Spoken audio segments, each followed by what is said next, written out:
Gardener's World star Monty Don's family were multi-millionaire marmalade magnates. Gardener's World star Monty Don discovered his family were marmalade magnates, but the millions didn't filter down the generations during an appearance on the BBC show Who Do You Think You Are? In 2010.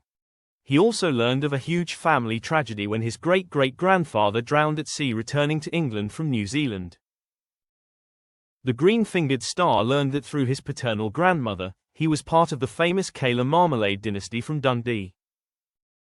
They produced what is believed to be the first commercial marmalade and invented the chip formulation that is still hugely popular today. Their enterprise made him hugely wealthy, and his great-grandfather William owned a quarter of what was once the largest confectioners in the UK, but the vast fortune didn't filter down to Monty's family. He ran the family's operations in the Channel Islands, where the firm could avoid mainland sugar taxes, and retired a wealthy man, to Wandsworth, London. Correspondence seen by Monty on the show suggested William, who left the firm when his position became untenable, had a strained relationship with his brother and later his nephew, who eventually took over the company. It appears a family feud is the reason the millions didn't make their way to Monty's branch of the family.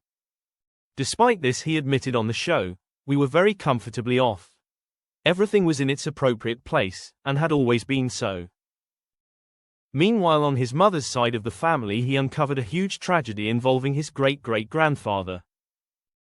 The same archive holds a letter from 1857, where Charles complains about an exiled and impoverished life in New Zealand. It transpired that in 1850, Charles's wife, Anne, emigrated on her own, a highly unusual move in this era, especially as she left behind her children. Charles eventually joined Anne, along with 4 of their children. However, in 1859, he was returning to England aboard the Royal Charter. Just off Anglesey, the ship was caught in what was seemingly the worst storm to hit Britain in the 19th century. She was wrecked, and Charles was among more than 450 souls who perished, reportedly while leading a prayer.